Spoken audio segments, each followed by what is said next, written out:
Welcome to Around These Islands in 12 Ports, brought to you by ChromeRadio in association with Yacht Nova and These Islands. I'm Catriona Oliphant. We're in St John's Gardens on the Horseferry Road in central London, a brisk 10 minutes walk from the Houses of Parliament and Westminster Abbey. Until the 1860s, this road was the way to the old horse ferry, which crossed the River Thames at Lambeth Bridge. Today, it's home to the Department for Transport and where the Minister for Maritime, NUSRAT GHANI, is based.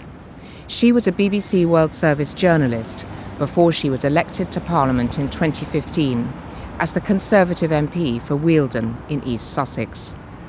In 2018, shortly after NUSRAT GHANI became Minister for Maritime, the government launched its Maritime 2050 strategy. This sets out the government's vision for the maritime sector. I wanted to know how technology was changing the way ports worked and the kinds of jobs available, as well as how the maritime sector was tackling environmental issues. We are a maritime nation and practically everything we consume or we want to own has come through one of our ports. The ports make sure that everything in our country just keeps flowing through. In Maritime 2050, the primary desire was to work out what the challenges and opportunities are going to be for UK maritime, across people, across ports, across shipping, across innovation, and how Britain could continue to invest in the maritime sector and position itself to be experts in what we know that we are good at. It also showcased to the world our expertise. It's a working document. If I'm meeting transport or maritime ministers from European or Asian countries, they often talk about Maritime 2050. There are many disruptive technologies that are going to be coming down the line for many industries, and maritime is no exception. In the UK, even though there may be some nervousness, there is a desire to try and understand and implement these technologies to make UK maritime even more efficient. Technology is already changing the way ports operate. So part of the Maritime 2050, there was the Technology and Innovation Route Map that really focused on this particular issue. The Port of Liverpool at Canada Dock Terminal, they've got new automation there. So they've got 2 human operators to handle tens of thousands of tons of steel cargo. Seakit, which is a UK manufacturer, produced a ship which went across the North Sea unmanned. We delivered some oysters to Belgium and they delivered some beer to us. The thought of autonomous shipping a couple of years ago was, it's not going to happen. But we're testing it, and we're testing it here in the UK with a UK company and trying to build confidence in the technology. I must mention the Port of Dover. It's also got a system of digital sensors called Blip Track to detect and map Wi-Fi and Bluetooth signals from local vehicles to map the traffic flow in and around the ports. And I know that many other ports are investing in technology as well. Felixstowe comes to mind. For me, it's not about jobs that go. It is how you can be more efficient with your present staff. Make sure you're training them, investing in them to enable you to do more trade.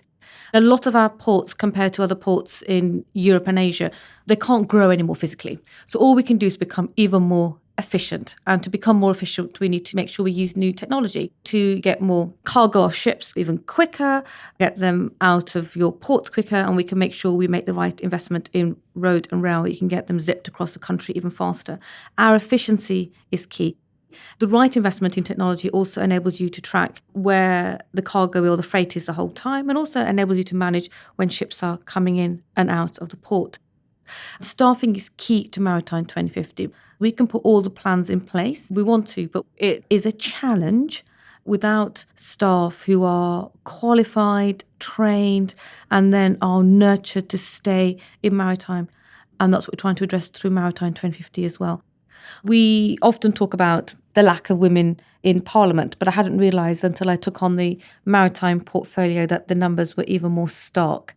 I believe fewer than 5% of the workforce is female. It is primarily white, male, and of a particular age in some skill sets. So we have a challenge. We need to get young people across the board excited about maritime. We need people who aren't in maritime now, may have had a career, to think about retraining, think about working at ports. And we definitely need young girls and women to think about maritime as a career. The women that we have in maritime are doing a fantastic job, and we need to understand what more we can do to nurture them, invest in them and promote them. We don't want to lose the women that we have in maritime at the moment. So getting people through the door is the first key. And then keeping those people in maritime is the second key to getting that right. As well as being Maritime Minister, I'm also the Minister of the Year of Engineering, and a part of my job there was to increase the interest and to get more young people thinking about taking up STEM subjects. We need that for the Department for Transport because we're constantly designing and building up and down the country, especially for maritime as well.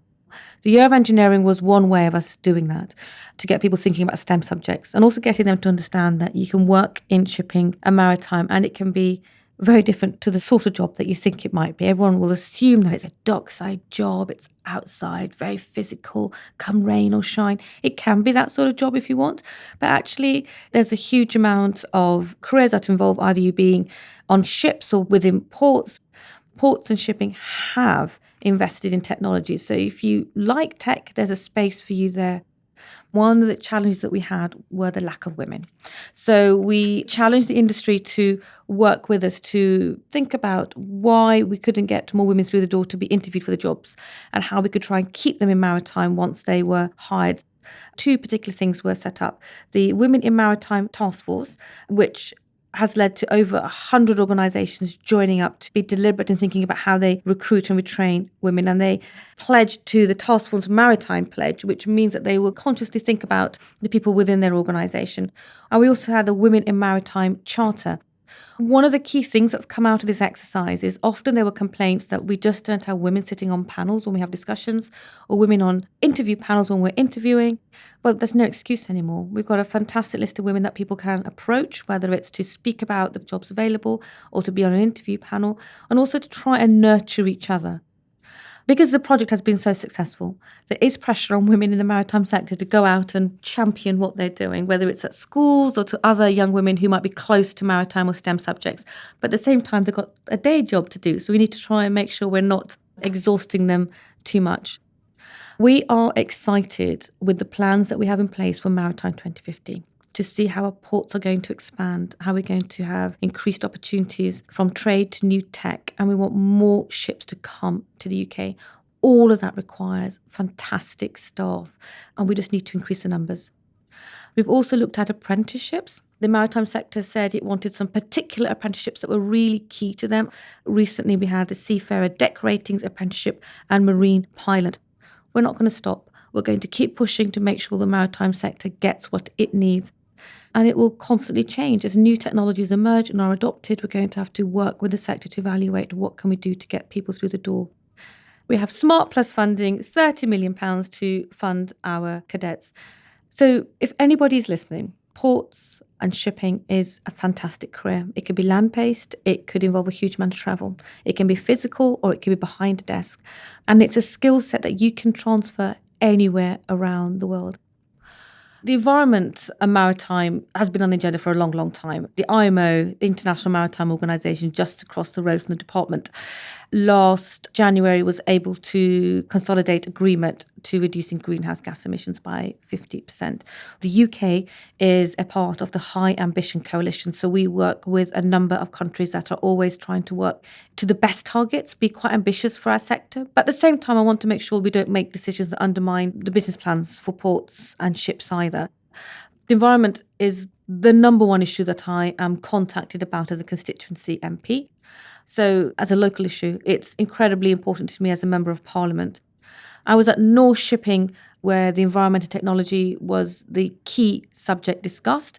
They were really quite bold about adopting new technologies and exploring new sorts of fuel. And we were able to talk about our work at the IMO and the Clean Maritime Plan, which I'll go on to.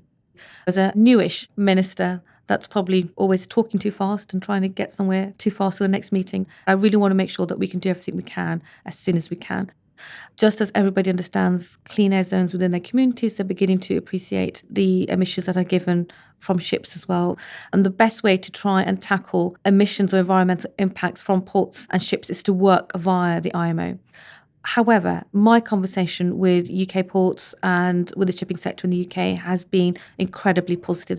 And I am keen that we continue to work well with them, which is why we set up the Clean Maritime Council. And we try to put together what we could do as a nation to try and reflect the IMO's ambition, plus the work that we're trying to do through Maritime 2050 to have a national plan. Our Clean Maritime Plan. That should get everybody confidence that we are not only serious about exploring new technologies, looking at issues around infrastructure, but also working with the maritime sector to make sure that we can work at a pace that is good for their business as well. I just want to talk about Morecambe Bay. There's a plan to have an Eden project up in Morecambe, looking at ocean health and people's health and well-being as well. I'm quite keen that we get Maritime 2050 and the Clean Maritime Plan somehow inserted into the Eden project so that all the work that we are doing and that we will continue to do, for example, seabed mapping, we can try and make this information accessible to the 4,000 plus tourists that are going to be visiting Morecambe and the Eden project. So all this information will be at hand for them.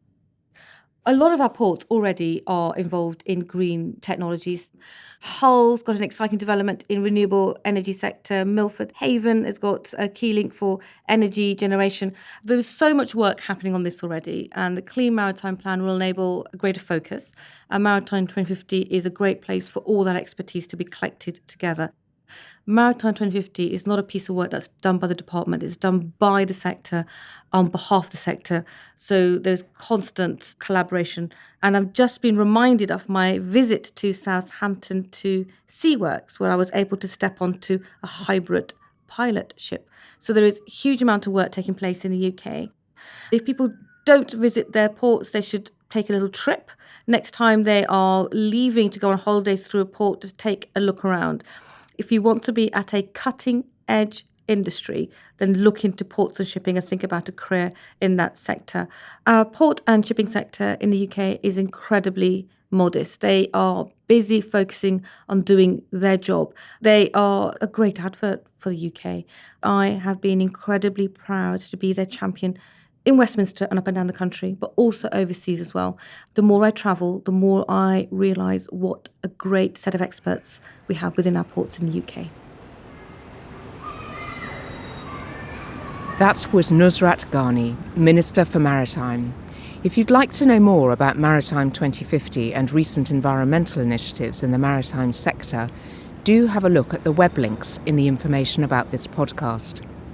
I hope you'll join me next time when we go to London's Borough Market to explore more port connections.